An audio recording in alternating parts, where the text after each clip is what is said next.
develop, by the way, this warped view of their own self-importance because mommy and daddy raised them to believe that they were special, really special, special in every extra special way.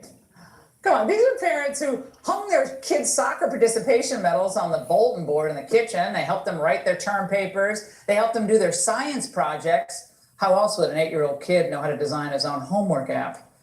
And as the college admissions fraud story revealed, these are the types of parents who will even commit crimes to guarantee their kids have doors open for them. I think it's important to ask this tonight. What's the end result here? Well, many of these... what is the end result? Oh, Lord have mercy. Ooh, my green breasts. I got these from Fukushima. Hey, Twitch. Oh, I would just, I don't know. 3 or 4 of these, what they call town meetings. CNN had them, MSNBC had them, the people who were running for Democratic president. And, there is no difference. None of these people, left, right, up, down, there is no difference. I kind of went interstate, and I would say there's a more than 50-50 chance that Donald Trump will be elected president again, even though he will be indicted before the next presidential election. I mean, he won't be found, he won't go to court yet, but he'll be indicted, right? And he'll still run, and he'll still win. So here are these Dollar Tree,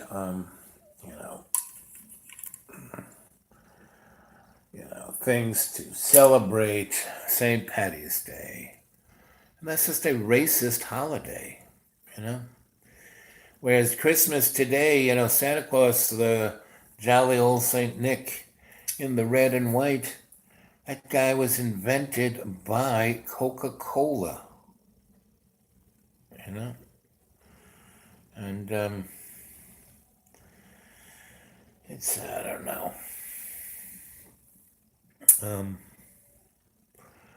But we are being pushed closer and closer into, like I said, 18 months. We have this window of 18 months.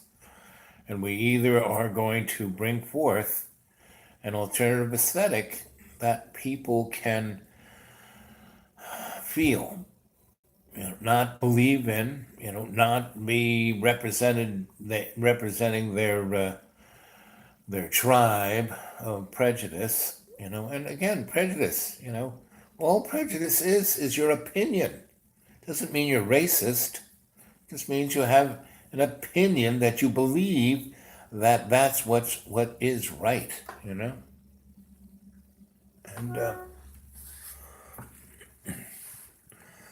that's kind of what you need to what's going on with my back there? Can you see? What's going on back there? I hate it that I can't see what's going on back there. It's bleeding. Anyway,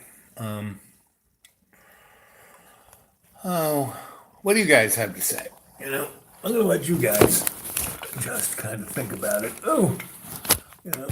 I want to see your little.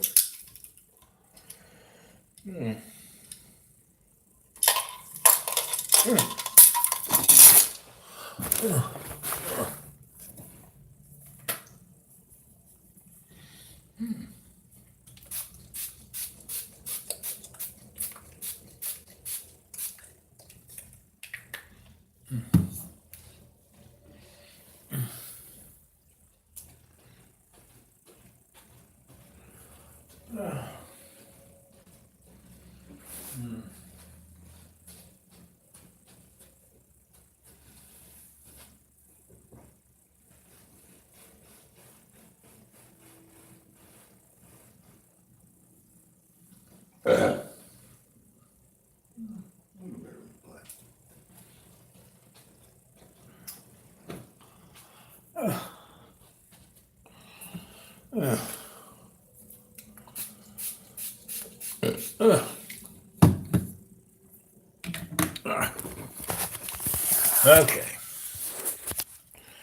I'm back.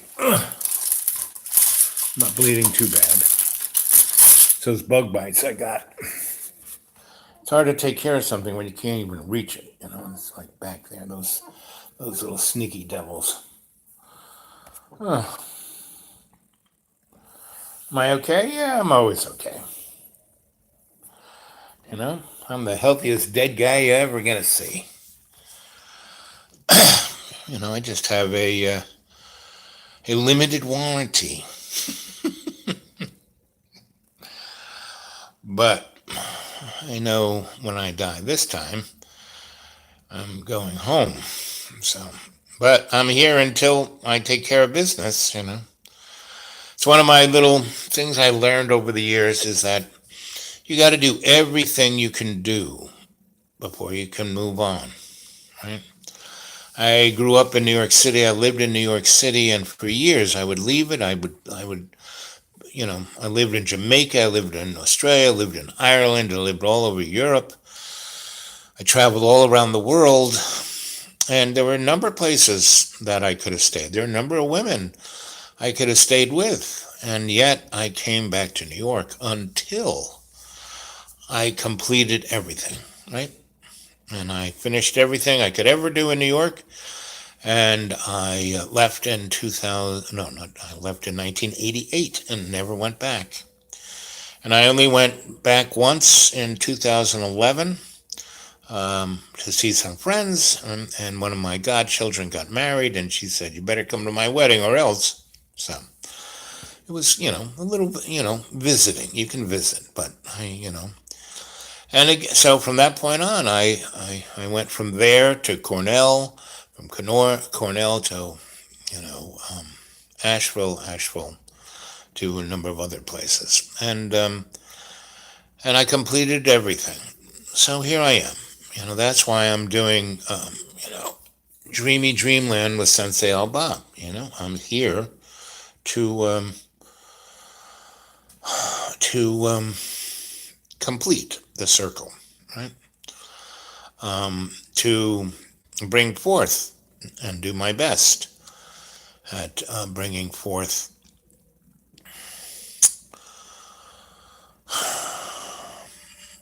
a device that will give all our relations a tool to give abilities to find a space for the individual, the artist in the first person, to co-create with love. Because otherwise, we're going to have war upon war upon war, Holocaust upon Holocaust upon Holocaust, and we're not going to be having any end times anytime soon. I mean, even if a friggin' asteroid hit this place, the human race would still survive. You know, there are enough little monkeys out there in space and underground, you know. Yes, billions would die, but, you know, the hidden hand just loves that kind of suffering, you know. That's the ever ready battery of their raison d'etre, you know. And we just seem to keep playing into that little game, you know. And I'm lucky. I'm blessed. I've had the experience, the teachers, and the ability to let go, you know, to not worry, to be there to make others happy, and that makes me happy. Anyway, again, I want folks to, you know, this is a chat. I want to hear what you guys have to say. Ooh, doo, doo, doo, doo.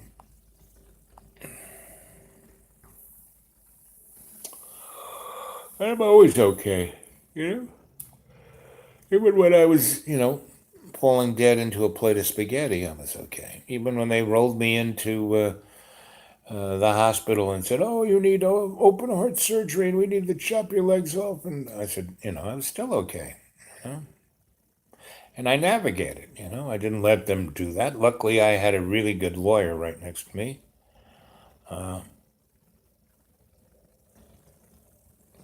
Covered in glue. No, I think that was blood, not glue. Oh, your fingers are covered in. Oh, you're painting. Okay. Typing with pinky. Oh, I get you. Doesn't your phone have a little microphone where you hit the button and it types it for you? Because I have you know, I have a great smartphone, but it's not the top of the line. I mean, it's like a George PQ paper cup and string. Oh, you're on your laptop. Gotcha. Okay.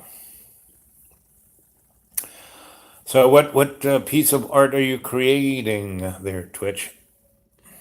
Painting, sculpture, decoupage.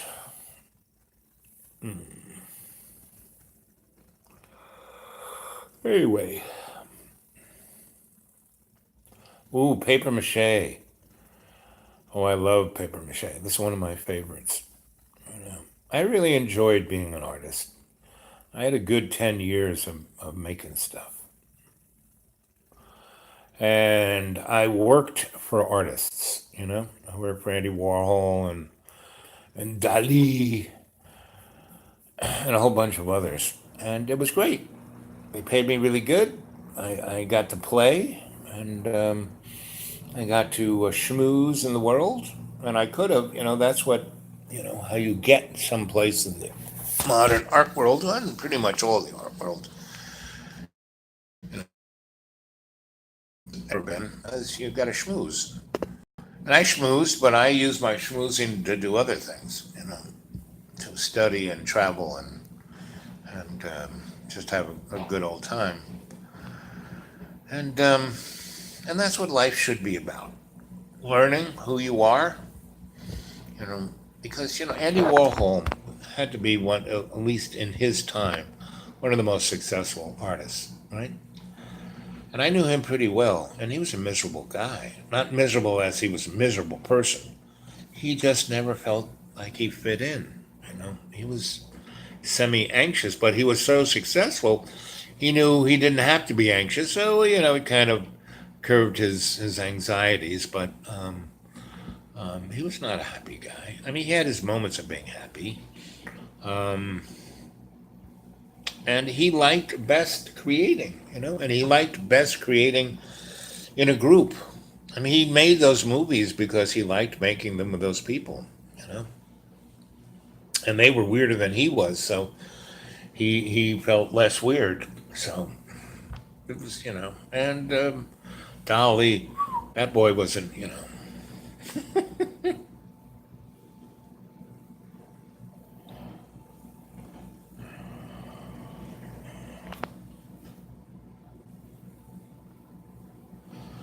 Well, girl, you can just listen. You don't have to type. You're the only one there. And I'm gonna leave in 15 minutes. I just came on to, I was watching this political. I mean, it's so, sad. It's such a scam. The politics. It's a show. Donnie was hired to be the distraction, great distractor. The corporations are making. I mean, the stock market's going to go through the roof in the next 8 months. I mean, through the roof. Go to 30,000 easy, and then it's gonna go right off the cliff. And of course, they will sell short before it happens and make the last nickel. And it's going to make. It's really going to be sad. My parents, they were well off. They weren't rich. They were comfortable upper middle class. And just at the year they died, it was 2008, and they lost half of their net worth. Um, you know, then, and I was taking care of them pretty, the last 8 months of their life. And I kind of bailed from everything I had. I got out of the stock market, I got out of real estate, I liquidated, put it in metals.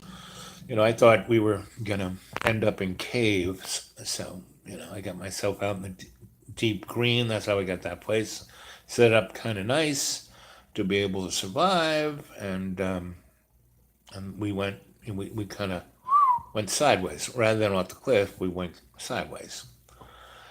And that's because, they didn't vacuum up every dreckle. And boy, this presidential campaign.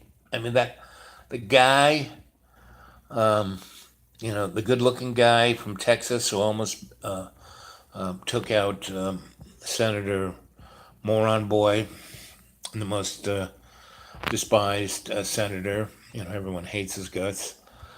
Um,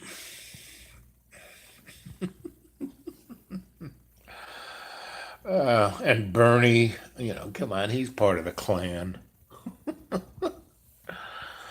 And this country was built on racism from day one. And it shouldn't be called racism.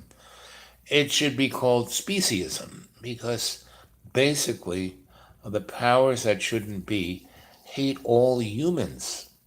And gang, I want to tell you something. We are human beings. We are not black, we're not red, we're not yellow, we're not white, we're not male or female. We are human beings. That's why I want to create, the Humanities Artist Trust International, right?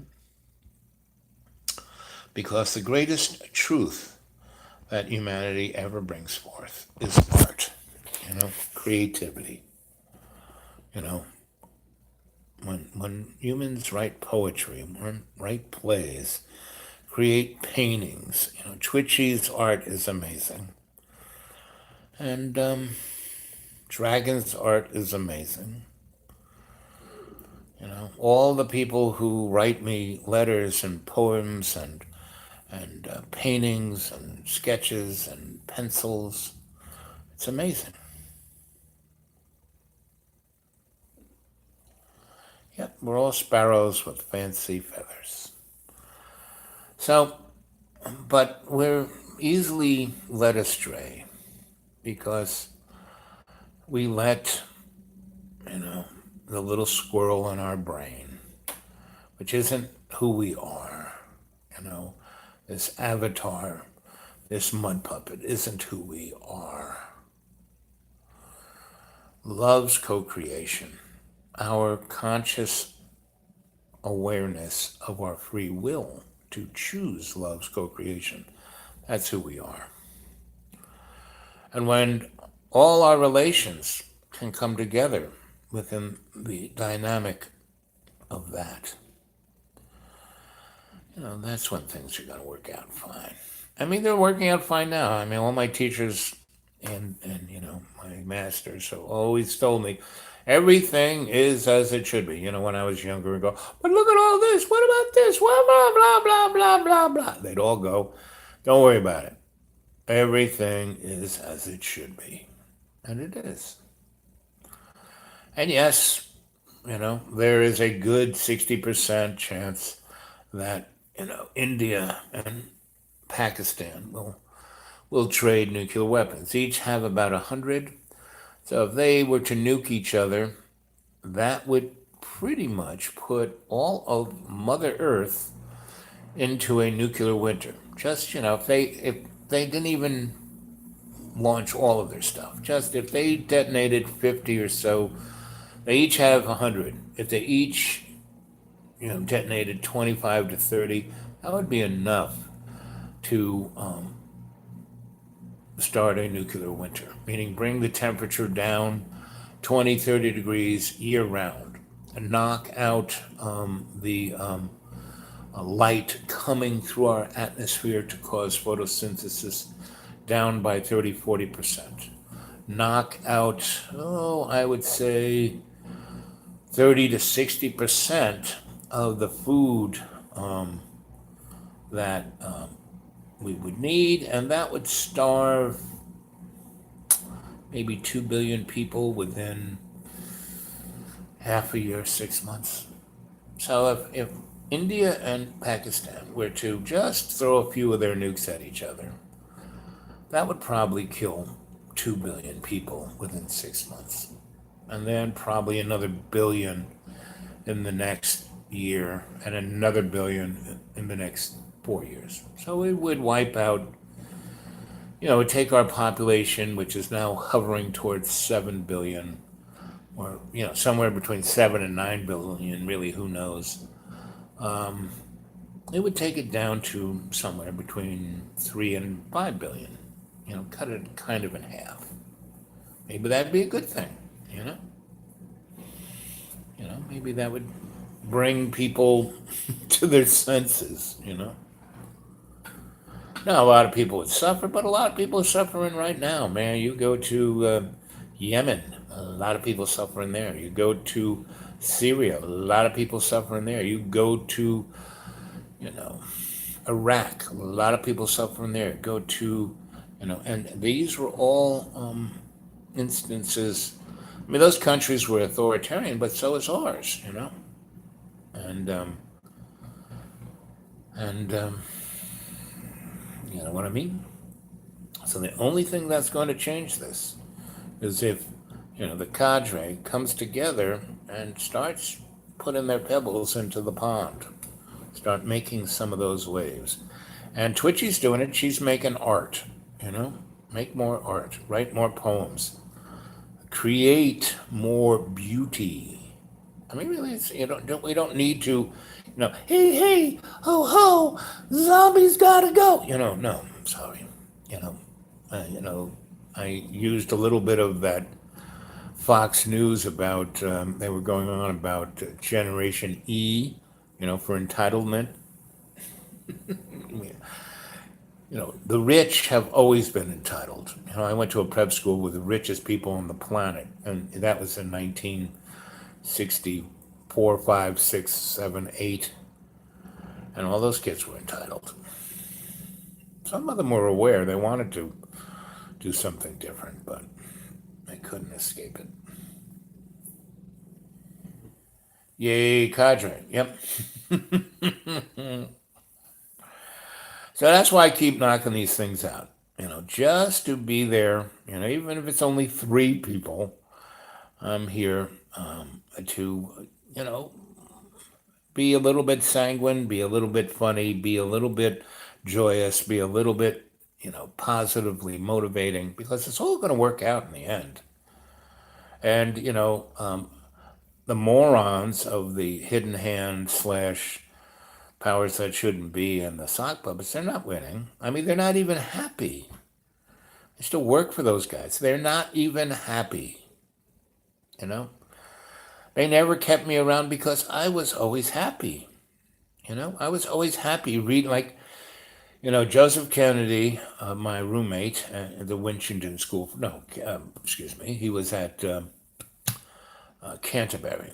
And he complained that I read too many books. He's, why are you always reading books? And I said, well, that's a good way to learn something. He said, I don't need to learn anything. I'm a Kennedy.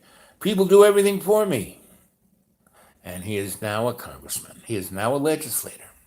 He's now a person, writing bills and deciding things for us, and he doesn't read books. And pretty much every rich person I ever met was that. Not all of them, there were a lot of well-read, well-thought, well-thinking rich folk, And there were a lot of really powerful people, who wanted to do the right thing, but they never quite could. So that's why I kind of saw them and said, not going to do that. And I never stopped having a good time. I never stopped, having a good meal. I never in pretty poverty-stricken places and still ate well. Still, I ate well in Brazil, eating out of garbage dumps. I learned how to do that. You can. And the thing is to stay away. One time when I was building the Madame's disco in Buzios, and her lawyer took me to Rio to sign some papers, and we were in his limo that was like a tank. I mean, you could hit it with an RPG, and it could keep going, you know. And we came into the court buildings in Rio, and he said, "Now, no matter what happens, don't freak out." And I said, "Okay." And so we pulled in front of this court building in this big limo, and these kids were there, and the favela, the poor kids, would like hawk parking spaces. I mean, they'd stay in the parking space until you give them a couple pennies. So, and then they, if you gave them a quarter, they would protect your car. Well, we kind of pulled in there, and this policeman came down from the court building and then just started shooting the kids in the head. And before they ran off, there were four kids with their brains blown out. And the lawyer put his hand on my arm and said, "Don't get upset. We stay in the car for a moment. They'll move the bodies out of the way. They'll clean things off, and we can go in, and you can compose yourself." And I was like, these were just poor kids. This guy just came up and put the gun to the boom, blew the whole side of their head off.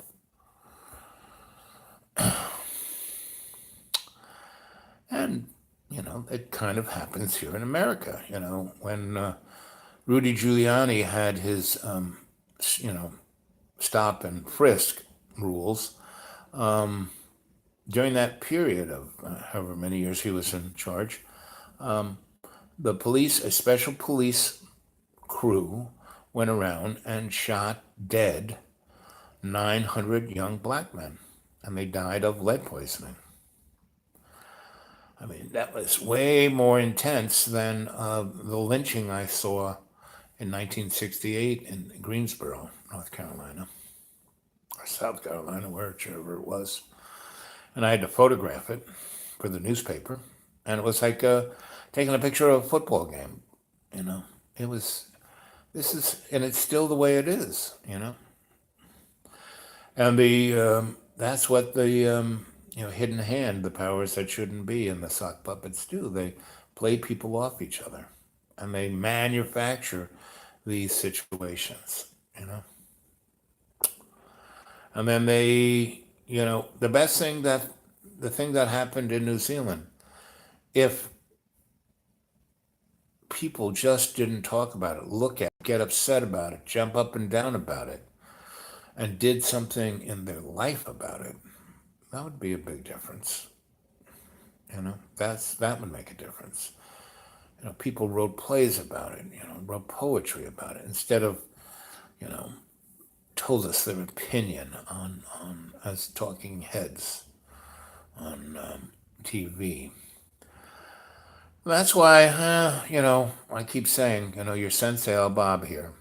I don't believe in anything. I really don't have an opinion. Now, I'll tell you a story, to kind of jostle those little gray brain cells up there, make you feel something in your empathetic self, And that's what a griot does. Doesn't tell you what to think. Doesn't tell you their opinion. It tells you a story. And that's what I do. Anyway, so we're getting, look at this. So at 30 minutes and 30 seconds, I'm going to say good night. And I think I've said enough. And there's only two of you, and I love it that you're there. And, it's 29 minutes and 29 seconds, but I'm going to wait till 30:30. And you guys have a beautiful night's sleep. See how we can get more people watching this. And, give those thumbs up, push, might hit the bell every now and then. A couple of you guys have told me that you're not being told that I'm doing live. But you go back and watch it, and that's the beauty of this. You can go back and see this in replay, and there's loads of them. I'm pushing 500 shows. I'm 400 and something shows. So, I love you guys. You stay well now. Yep. Good night, Sarah. Good night, Twitchy. Who else is there? Jane. Yep. The three sisters. Sarah, Twitchy, and Jane. Okay, here we go. I love you guys. I'll see you in the morning.